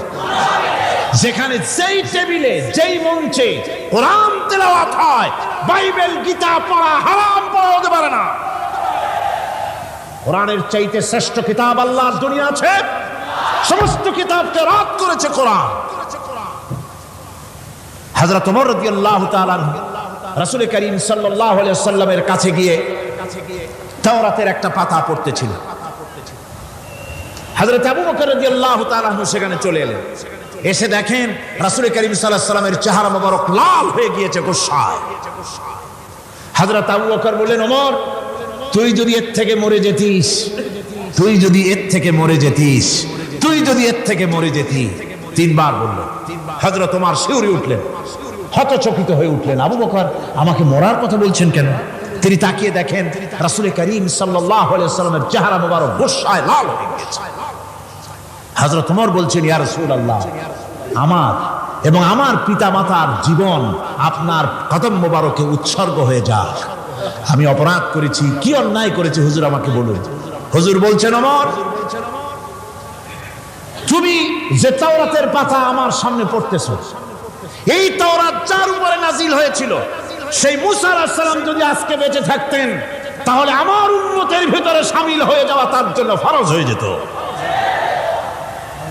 অতীতের সমস্ত কিতাবকে রদ করা হয়েছে, সমস্ত শরিয়াতকে বন্ধ করা হয়েছে। সুতরাং কোন মুসলমানের প্ল্যাটফর্মে যেখানে কোরআন তেলাওয়াত হয় বেদ বাইবেল গীতা পড়া হারাম। সেখানে এই মুনাফিকরা তাও করে থাকে। আমার মুসলমান ভাইয়েরা, নজরুল ইসলাম কলেজের ইসলাম শব্দ বাদ দিয়ে নজরুল কলেজ করা হয়েছিল। সলিমুল্লাহ মুসলিম হলের মুসলিম শব্দ বাদ দিয়ে শুধু সলিমুল্লাহ হল করা হয়েছিল। তার মানে ধর্ম এদের কলিজায় আগুন জ্বালিয়ে দেয়। ইসলামের নাম বরদাস্ত হয় না, কোরআনের নাম বরদাস্ত হয় না। আর বরদাস্ত হয়নি বলেই আল্লাহ পাক তার ইন্তেকাম নিয়েছেন। আমার বক্তব্য হচ্ছে, কোরআনে কারীম পৃথিবীতে এসেছে শাসন করতে দুনিয়াকে। তার মধ্যে রয়েছে রাজনীতি, অর্থনীতি, সব কিছু। এই বিচার ফয়সালা কোরআন থেকে যারা গ্রহণ করে না, রাসূলকে যারা বিচারক মানে না, তাদের সম্পর্কে আল্লাহ পাক কি বলছেন শুনুন। ফালা ওয়া রাব্বিকা লা ইউমিনুনা হাত্তা ইউহাক্কিমুকা ফীমা শাজারা বাইনাহুম সুম্মা লা ইয়াজিদু ফী আনফুসিহিম হারাজাম মিম্মা কাদাইতা ওয়া ইউসাল্লিমু তাসলিমা। আল্লাহ রাব্বুল আলামিন বলেন, ফালা ওয়া রাব্বিক, কখনো নয় হে নবী, আপনার রবের কসম, কখনোই নয়। ওরা মুমিন নয় যারা নাকি তাদের জীবনের সব কিছুর ব্যাপারে যতক্ষণ পর্যন্ত আপনাকে বিচারক না মানে, আপনার দেওয়া ফয়সালাকে গ্রহণ না করে, এবং আপনি বিচার করার পর ফয়সালা দেওয়ার পরে এটার উপরে দ্বিধাহীন চিত্তে মেনে যতক্ষণ না নিবে, ততক্ষণ পর্যন্ত তারা যত ঈমানের দাবি করুক, তারা আসলে মুমিন না। এ ফতোয়া কার? এ ফতোয়া কার? আল্লাহ রাব্বুল আলামিনের ফতোয়া। কখনো মুমিন হতে পারবে না যারা রাসূলুল্লাহকে ফয়সালাকারী হিসেবে গ্রহণ না করবে, কোরআনকে সংবিধানের উৎস হিসেবে গ্রহণ না করবে। কোরআন এসেছে আইনের কিতাব হিসেবে পৃথিবীর মানুষকে পরিচালিত করার জন্য। আজ এই কোরআনের আইন যারা মানে সেখানে শান্তি পায়, কোরআন যেখানে মানে না সেখানে শান্তি হয় না। আল্লাহ পাক পরিষ্কার বলেছেন কোরআনের আইন মেনে চলো। আর যারা এই কোরআনকে অমান্য করবে তাদের শাস্তি কি হবে? আল্লাহ পাক বলেন, الذين كذبوا بالكتاب وبما أرسلنا به رسلنا فسوف يعملون আল্লাহ পাক বলেন আমি যে কিতাব নাজিল করেছি এই কিতাবকে যারা মিথ্যা মনে করে কিতাবকে যারা অস্বীকার করে কোরআনের আইন যারা মানে না আমি যে রাসূলের উপরে যা নাজিল করেছি সেগুলির উপরে যারা ঈমান আনে না এগুলিকে যারা মানে না তাদের জন্য এর পরিণতি তারা খুব শীঘ্রই টের পাবে খুব শীঘ্রই তাদেরকে পরিণতি দেওয়া হবে কিয়ামতের দিন তাদেরকে আল্লাহ রাব্বুল আলামিন জাহান্নামে প্রবেশ করাবেন কোরআনের অমান্যকারীদের জায়গা কোথায় হবে কোথায় হবে তাদের জায়গা জাহান্নামের ভিতরে হবে সুতরাং আমরা কোথায় যেতে চাই জাহান্নামে না জান্নাতে বেহেশতে যদি যেতে চাই দুনিয়ায় যদি শান্তি চাই এবং আখিরাতে যদি মুক্তি পেতে চাই তাহলে আমাদেরকে কোরআনের আইনকে মানতে হবে কিসের আইন মানা লাগবে কোরআনের আইন মানতে হবে কোরআনে কারীমের নাজিল হলো আল্লাহ পাক যে কোরআন আমাদের শিখালেন আর রহমান আল্লামাল কোরআন যে কোরআন তিনি আমাদের শিখালেন এই কোরআন নাজিলের পদ্ধতি ছিল মদিনা এবং মক্কা রাসূলের মক্কি জিন্দেগিতে কিছু নাজিল হয়েছে আর মদনী জিন্দেগিতে নাজিল হয়েছে কিছু মক্কা শরীফে যেগুলি নাজিল হয়েছে সেই সূরাগুলো ছিল তাওহীদ রিসালাত এবং আখিরাতের উপরে নির্ভর করে আর মদনী সূরা যেগুলি ছিল সেগুলি ফৌজদারি দণ্ডবিধি উত্তরাধিকারী আইন তারপরে যাকাত ওসর যুদ্ধ সন্ধি বন্দী এরপরে রয়েছে স্বরাষ্ট্রনীতি পররাষ্ট্রনীতি অর্থনীতি জীবন পরিচালনার সমস্ত বিধি আর ব্যবস্থা মদনী জিন্দেগির সূরাগুলিতে অবতীর্ণ সূরাগুলিতে আল্লাহ রাব্বুল আলামিন নাজিল করেছেন কোরআন শরীফ মানুষের সকল সমস্যার সমাধান দিয়েছে এখানে আমি এখন তার কিছু নমুনা পেশ করছি আপনাদের সামনে আপনাদের বোঝার জন্য যে কোরআন অনেকে বলে যে কোরআনের তাফসীরের ভেতরে রাজনীতির আলোচনা হয় রাজনীতি সেইটুক করি যেটুকুন আল্লাহ কোরআনে করেছেন জোরে কোন আলহামদুলিল্লাহ এর থেকে বালাই কিছু বলি নাকি না কোরআন যেটুকুন করেছে রাসূলুল্লাহ যেটুকুন করেছে একজন মুসলমান হিসাবে তা করা আপনার আমার জন্য কি সুন্নত নফল ওইটা করা কি জোরে কোন এটা করা আমাদের জন্য ফরজ সেই জন্য আমি কিছু নমুনা পেশ করছি আপনাদের সামনে বুঝতে পারবেন যে কোরআন শুধু নামাজের কথা নিয়ে আসে নাই কোরআনের মধ্যে আয়াত সংখ্যা কত ৬,৬৬৬ এটা ঠিক না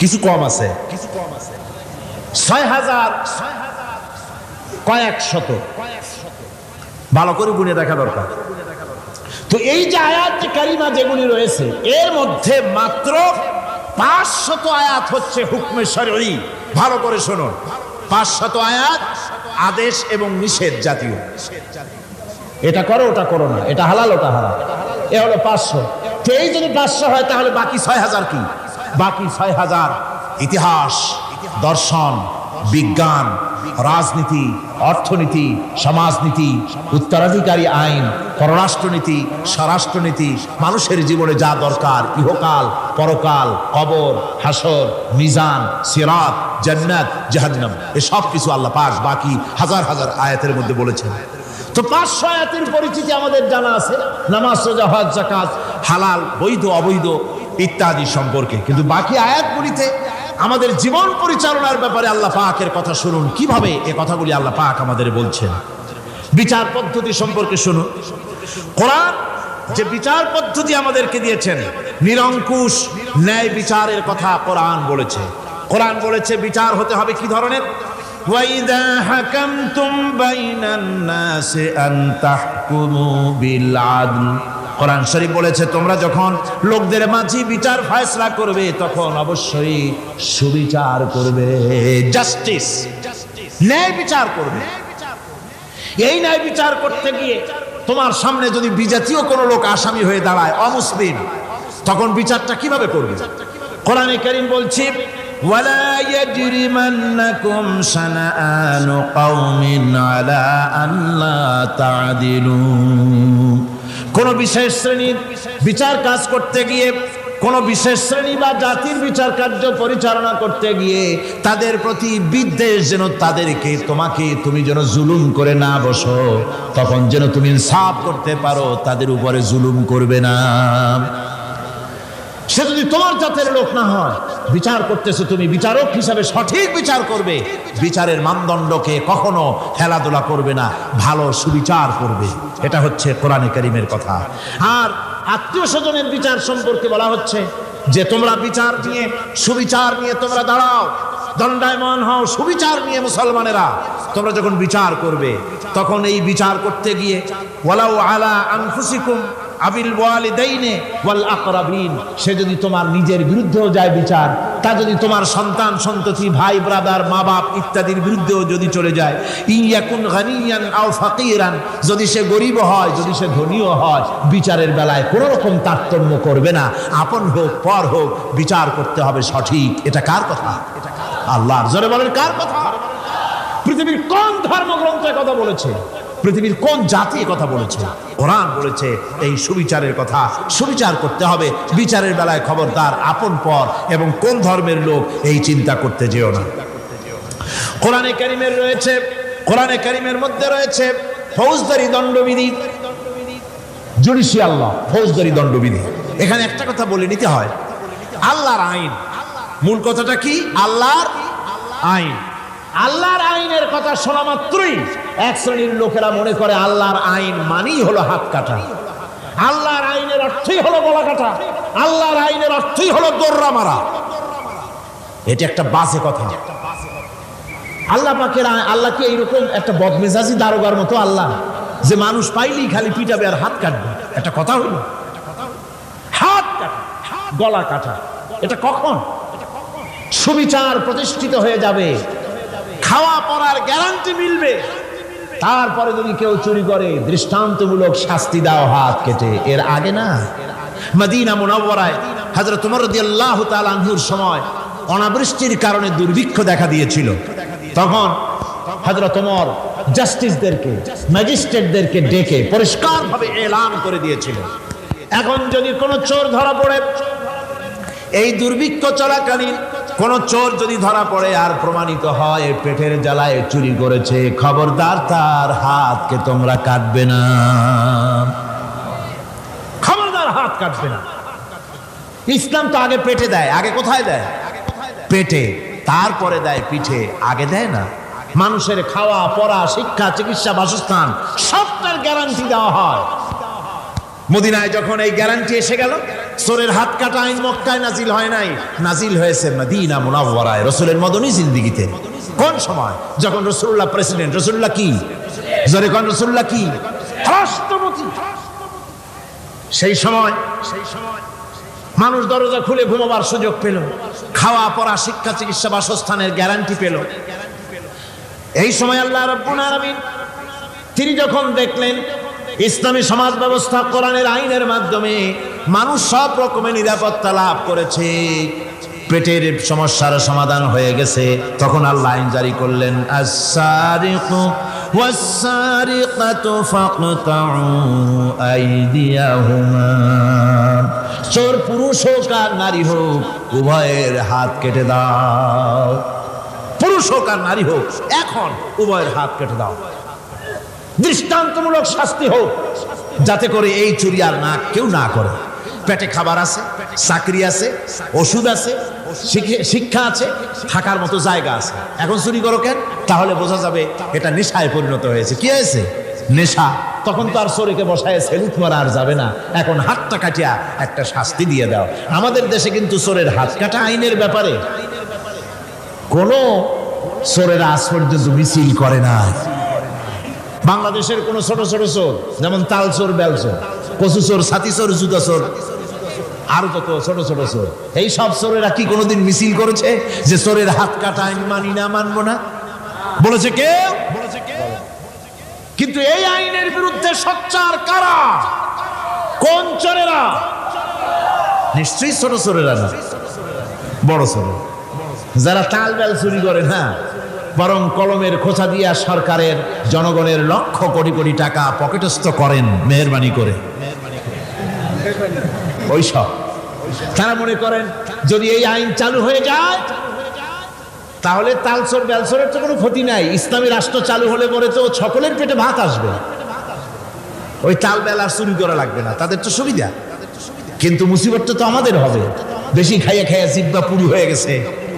এখন ওই বেশি খাইতে না পারলে বদভ্যাস চালু হয়ে যাবে। চুরি করতে যখন যাইবে তখন এই আইন তো বিসমিল্লাহ হবে আমাদের দিয়া। এই জন্য ওনারাই বিরোধিতা করেন চরম ভাবে। আমার বন্ধুগণ, কোরআনের আইন বন্ধ করার ক্ষমতা কারো নাই। এই আইন চালু হলে পরেই শান্তি আসবে। ওরা বিরোধিতা করছে, ওরা বলছে চোরের হাত কাটা আইন, এটা হচ্ছে একটা অমানবিক ব্যাপার। আইনটা কার? আল্লাহ। মানুষগুলি কার? তা তোমারও তো দরদ কেন?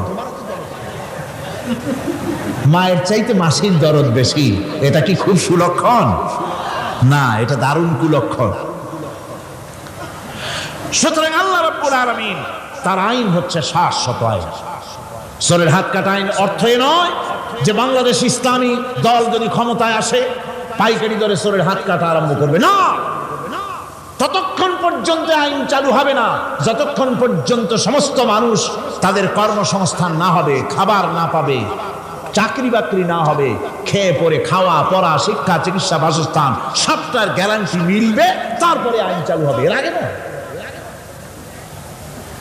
আল্লাহ রাব্বুল আলামিন ফৌজদারি দণ্ডবিধির আওতার ভিতরে চোরের কি শাস্তি হবে তা বললেন।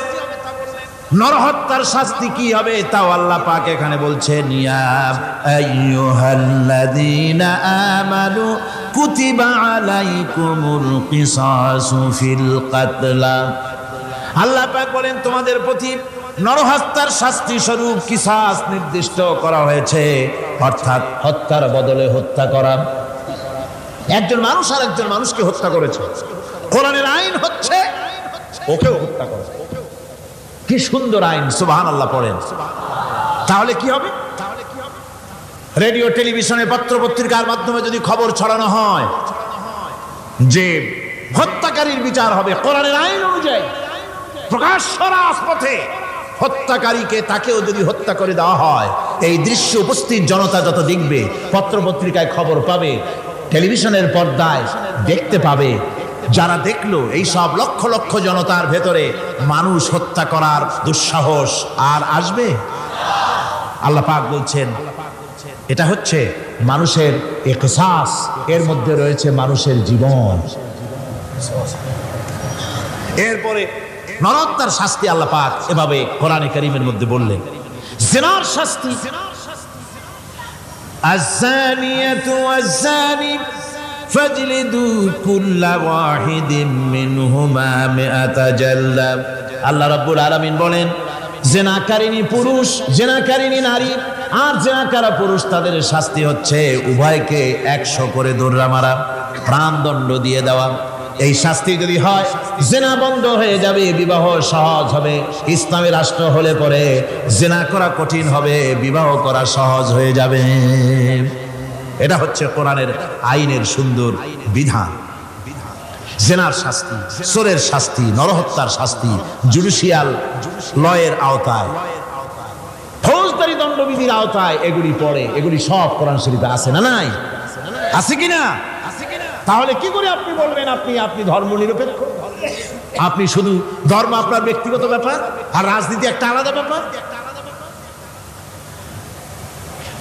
এবারে আল্লাহ রাব্বুল আলামিন মদ পান সম্পর্কে, যারা মদ পান করবে, জুয়া খেলবে যারা, তাদের সম্পর্কে মদ্যপায়ীদের ব্যাপারে আল্লাহ পাক বলছেন, ইন্নামাল খামরু ওয়াল মাইসিরু ওয়াল আনসাবু ওয়াল আজলামু রিজসুম মিন আমালিশ শাইতানি ফাজতানিবুহু। আল্লাহ পাক বলেন নিঃসন্দেহে মদ, জুয়া এবং পাশা, এই সমস্ত খেলাকে, এই সমস্ত জিনিসকে নাপাক ঘোষণা করা হয়েছে। এগুলি সব হতেছে শয়তান কর্তৃক উদ্ভাবিত নোংরা কাজ। এগুলি শয়তানের কাজ। মদ আর জুয়া কার কাজ? জোরে বলেন, কার কাজ? শয়তানের কাজ।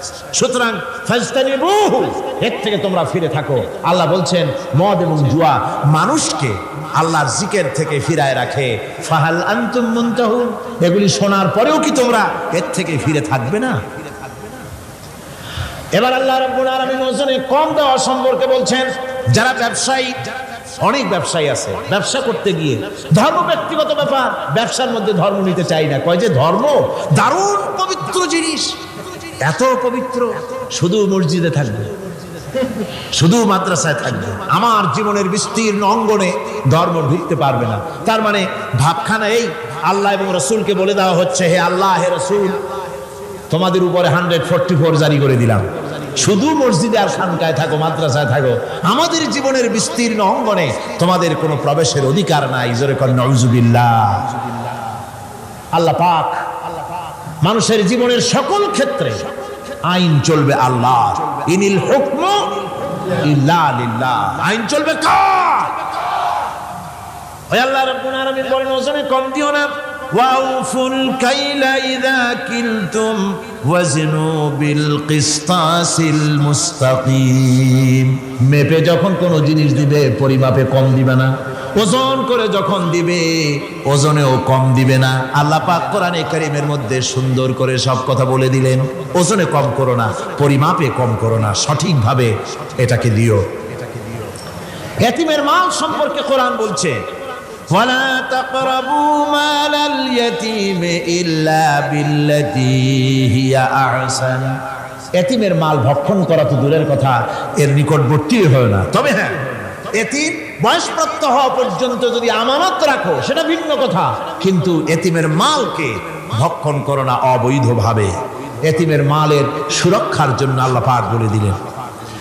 অশ্লীলতা সম্পর্কে, আজকে সমাজে অশ্লীলতা চলছে, বেহায়ামি, নগ্নতা চলছে, এ সম্পর্কে আল্লাহ পাক বলছেন, কুল ইন্নামা হারামা রাব্বিয়াল ফাওয়াহিশা মা যাহারা মিনহা ওয়া মা বাতান।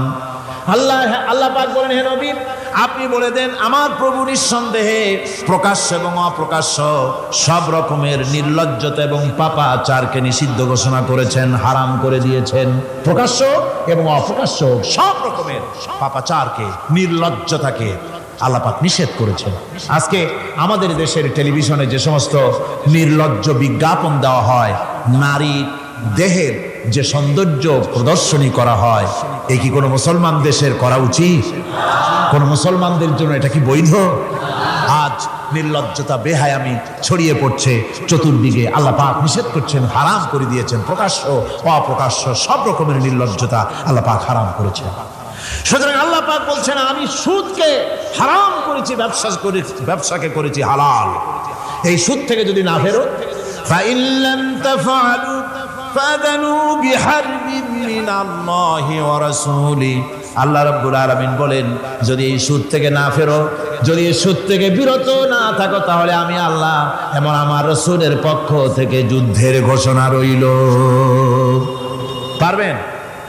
আল্লাহ রাসূলের সাথে যুদ্ধ করতে পারবেন? নাউযুবিল্লাহি মিন যালিক। কি মানুষের পক্ষে সম্ভব?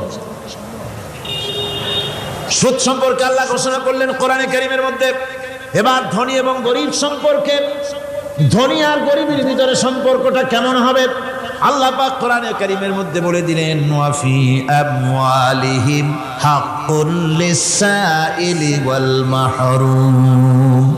আল্লাহ রাব্বুল আলামিন বলছেন, ও ধনীরা, তোমাদের সম্পদের ভিতরে গরিবদের অধিকার আছে, সে অধিকার আদায় করে দাও। এ কথা বলা হলো না, গরিবরা তোমাদের করুণার পাত্র, দয়া করে তাদের কিছু দাও, এ কথা আল্লাহ বলেন নাই। বললেন, ধনীরা শুনে রাখো, তোমাদের সম্পদে গরিবদের অধিকার আছে, অধিকার, এই অধিকার তাদের ফিরিয়ে দাও। এরপরে আল্লাহ পাক বললেন, কাইলা ইয়াকুনা দুলাতাম বাইনাল আগনিয়াই মিনকুম। তোমাদের সম্পদগুলি যেন তোমাদের ধনশালী লোকদের হাতে যেন পুঞ্জীভূত না হয়ে যায়। দেশের সমস্ত সম্পদ গুটি কতক লোকের হাতে যেন পুঞ্জীভূত না হয়, বরং তার যাকাত, ফিতরা, সাদকা, এককালীন দান ইত্যাদির মাধ্যমে জনগণের কাছে যেন তা পৌঁছে যায়, এক জায়গায় যেন পুঞ্জীভূত হয়ে না থাকে। এভাবে করে আল্লাহ পাক মানুষের জীবনের সাথে সম্পৃক্ত কথাগুলি বলছেন। রাষ্ট্র ব্যবস্থা সম্পর্কে বলছেন, ওয়া আমরুহুম শুরা বাইনাহুম। রাষ্ট্র পরিচালনা করতে গিয়ে তাদের সাথে পরামর্শ ভিত্তিক রাষ্ট্র চালাও, স্বৈরাচার হয়ে ক্ষমতায় বসে থেকো না। ইচ্ছে মাফিক দেশ চালায়ও না, ডিক্টেটর হয়েও না, পরামর্শ ভিত্তিক দেশ পরিচালনা করো। এভাবে করে আল্লাহ রাব্বুল আলামিন রাষ্ট্রপ্রধানকে বললেন, ওয়াসাবিরুহুম ফিল আমর। প্রত্যেকটি ব্যাপারে রাষ্ট্রের সব ব্যাপারে তাদের সঙ্গে পরামর্শ করে নাও, পরামর্শ সবার সঙ্গে পরামর্শ করে পরামর্শের ভিত্তিতে কাজ করো, এমনি স্বৈরাচার হিসাবে কাজ করো না। কোরআন প্রবর্তিত সমাজ সকল নাগরিকের মৌলিক অধিকারের গ্যারান্টি দিয়েছে, জোরে কোন সুবহানাল্লাহ। এখন আমি যে কথাগুলি বলবো, এই কথাগুলি শুধু মুসলমানদের জন্য নয়, হিন্দু, মুসলমান, খ্রিস্টান, বৌদ্ধ, নারী, পুরুষ, সাদা, কালো, বর্ণ, ভাষা, দল, মত নির্বিশেষে সমস্ত মানুষের জন্য নাগরিক অধিকারের গ্যারান্টি দিচ্ছে কে? আল্লাহ পাক। জোরে বলেন, কে দিচ্ছেন? আল্লাহ পাক। আল্লাহ পাক জীবনের নিরাপত্তা দিচ্ছেন। কোরআনের আইন যদি চালু হয়, নাগরিকদের জীবনের নিরাপত্তা লাভ হবে। জোরে কোন সুবহানাল্লাহ। কিভাবে হবে? আল্লাহ রাব্বুল আলামিন বলেন, ওয়ালা তাকতুলুন নাফসাল্লাতী হারামাল্লাহু ইল্লা বিল হক। আল্লাহ পাক বলছেন, যে জীবনকে আল্লাহ হারাম সম্মানই করেছেন, ন্যায় ব্যতীত তাকে খবরদার হত্যা করো না। মানুষকে হত্যা করো না, খবরদার হত্যা করো না। আল্লাহ পাক হত্যা নিষিদ্ধ ঘোষণা করে দিলেন, আর বললেন, মান কাতালা নাফসান বিগাইরি নাফসিন আও ফাসাদিন ফাকান্নামা কাতালান নাস জামিআ। কেউ যদি কোন নরহত্যা এবং বিপর্যয় সৃষ্টি করে, কোন অপরাধ ছাড়া যদি কেউ কোন নির্দিষ্ট অভিযোগ তাকে হত্যার শাস্তি দেওয়া যায় কোরআন অনুযায়ী, এরকম ছাড়া যদি অন্যায়ভাবে কেউ কাউকে হত্যা করে, তাহলে একটা লোক হত্যা করা নয়, একটা মানুষ হত্যা করার অর্থ হলো গোটা বিশ্বের সমস্ত মানুষকে হত্যা করা। কে বলছেন এ কথা? আল্লাহ পাক বলছেন। আর একটা মানুষকে যদি বাঁচায় দেওয়া যায়, তাহলে সে যেন গোটা পৃথিবীর সমস্ত মানুষকে বাঁচায় দিল। এ কথা কে বললেন? আল্লাহ সুবহানাহু ওয়া তাআলা বলেছেন। এরপরে নরহত্যা যারা করবে তাদের জন্য রয়েছে শাস্তি। কি শাস্তি? আল্লাহ পাক বলছেন, ওমাই ইয়াকতুল মুমিনান মুতাআম্মিদান ফাজাযাউহু জাহান্নামু খালিদান ফিহা ওয়া গাদিবাল্লাহু ওয়া লা'নাহু ওয়া আ'আদ্দা লাহু আযাবান আযীমা। আল্লাহ পাক বলছেন, ওমাই ইয়াকতুল মুমিনান মুতাআম্মিদান, যে ব্যক্তি কোনো মুমিনকে ইচ্ছে করে হত্যা করলো, ফাজাযাউহু জাহান্নাম, তার শাস্তি কি? যারা বলেন শাস্তি কি? খালিদ, সেই জাহান্নামে চিরকাল তাকে থাকতে হবে। ওয়া গাদিবাল্লাহ ওয়া লা'নাহু, আর তার উপরে আল্লাহর গজব, আল্লাহর লানত, চিরকাল এই শাস্তি তাকে জাহান্নামে ভোগ করতে হবে। এই কথাগুলি না জানার কারণেই আজকে কলেজ বিশ্ববিদ্যালয়গুলিতে মানুষ হত্যা চলছে পাখি হত্যার মতোই। সুতরাং আল্লাহর এই বিচারের কথা কোরআন থেকে যারা জানে, তারা সন্ত্রাস করে না। এই জন্য কলেজ বিশ্ববিদ্যালয় সমূহে সন্ত্রাস হয়, মাদ্রাসাগুলিতে সন্ত্রাস হয় না বললেই চলে। কথা কি ঠিক বললাম না বাড়ায় বললাম? সন্ত্রাসের কারণে টাইটেল মাদ্রাসা বন্ধ হয়েছে কয়টা বাংলাদেশে? ফাজেল মাদ্রাসা কয়টা? দাখিল কয়টা? ইল্লা মাশাআল্লাহ দুই একটা হতে পারে কোথাও, কিন্তু তা হয় না। কারণ মাদ্রাসায় এই সব কথা পড়ানো হয় যা আমি বললাম। কোরআন থেকে যে কথাগুলি বললাম এগুলি কোথায় পড়ানো হয়? আজকে যদি কলেজ বিশ্ববিদ্যালয় সমূহে কোরআন পড়ানো হতো, তাফসীর পড়ানো হতো, তাহলে বিশ্ববিদ্যালয় থেকে রবীন্দ্রনাথ আর সূর্য সেনের পা চাটা উলামেরা বের হতো না, শহীদ তিতুমীর বেরিয়ে আসতো, টিপু সুলতান বেরিয়ে আসতো, সালাউদ্দিন আইয়ুবী বেরিয়ে আসতো। দুর্ভাগ্যজনক, আজ কলেজ বিশ্ববিদ্যালয়গুলিতে আল্লাহর কোরআন পড়ানো হয় না বলে আমাদের পাঠানো সোনার টুকরা ছেলেগুলি কয়লার টুকরা হয়ে ফিরে আসতেছে। বন্ধুগণ, জীবনের নিরাপত্তা দিচ্ছেন আল্লাহ পাক। কোরআনের আইন চালু হলে মানুষকে হত্যা করা হবে না, কেউ কাউকে মারতে পারবে না, মারলে তাকেও নিহত হত্যা করা অবশ্যই হবে। সম্পদের নিরাপত্তা দিচ্ছেন আল্লাহ, গ্যারান্টি। হিন্দু হোক মুসলমান হোক সকলের সম্পদের গ্যারান্টি মিলবে, কেউ কারো সম্পদকে হরণ করবে না, গসব করবে না। কোরআন বলছে, ওয়ালা তাকুলু আমওয়ালাকুম বাইনাকুম বিল বাতিল, পরস্পরের সম্পদকে অবৈধভাবে ভক্ষণ করো না। সম্মানের নিরাপত্তা হচ্ছে ইসলামী সমাজ চালু হয়ে গেলে আল্লাহ রাব্বুল আলামিন সম্মানের নিরাপত্তা দিবেন প্রত্যেক নাগরিকের। আল্লাহ পাক বলছেন, ইয়া আইয়ুহাল্লাযীনা আমানু লা ইয়াসখার কওমুম মিন কওমিন, হে বিশ্বাসীরা তোমরা এক গোত্র আর এক গোত্রকে ঠাট্টা করো না। চাষিরা তাঁতিদেরকে গালি দিও না, তাঁতিরা চাষিদেরকে জেলেদেরকে গালি দিও না। এক গোত্র আর এক গোত্রকে ঠাট্টা করো না, বিদ্রুপ করো না। ওয়ালা তালবিসু আনফুসাকুম ওয়ালা তানাবাজু বিল আলকাব, একে অপরের দোষ গেয়ে বেরিও না, একে অপরকে খারাপ নামে ডেকো না, একে অপরের কুচ্ছা রটনা করো না। আল্লাহ নিষেধ করেছেন। ইসলামী সমাজ হলে পরে মানুষ সব দিক থেকেই নিরাপত্তা পাবে, গ্যারান্টি পাবে, ব্যক্তি স্বাতন্ত্র্যের প্রাইভেসির নিরাপত্তা পাবে। কারো ঘরের মধ্যে কেউ হঠাৎ করে ঢুকবে না, অর্ডার নিয়ে ঢুকতে হবে, পারমিশন নিয়ে ঢুকতে হবে। আল্লাহ পাক বলেছেন, লা তাদখুলু বুয়ুতান গায়রা বুয়ুতিকুম হাত্তা তাস্তানিসু ওয়া তুসাল্লিমু আলা আহলিহা, অন্যের ঘরের মধ্যে পারমিশন ব্যতিরেকে প্রবেশ করো না। আগে সালাম দাও, পারমিশন নাও, তারপরে ঢোকো। যদি জবাব না আসে চলে যাও, বেরিয়ে যাও, এটা তোমার জন্য কল্যাণকর হবে। তারপরে ইচ্ছে মতো ধর্ম পালনের নিরাপত্তা পাওয়া যাবে ইসলামী সমাজে। কাউকে বাধ্য করা হবে না ইসলাম কবুল করার জন্য, বা অন্য ধর্ম কবুল করার জন্য কাউকে বাধ্য করা হবে না। কোরআনে কারীম বলছে, লা ইকরাহা ফিদ্দিন, ধর্মের ব্যাপারে কোনো বাড়াবাড়ি করা যাবে না, কারো উপরে কোনো ধর্মমত চাপিয়ে দেওয়া যাবে না। যার ইচ্ছে তার ইচ্ছে মতো স্বাধীনভাবে তার ধর্ম কর্ম পালন সে করতে পারবে। এই ধর্ম পালনের কথা বলতে এসে আমার মনে পড়লো এবছরের হিন্দুদের দুর্গাপূজার কথা। আপনারা বলতে পারেন যে কি এর মধ্যে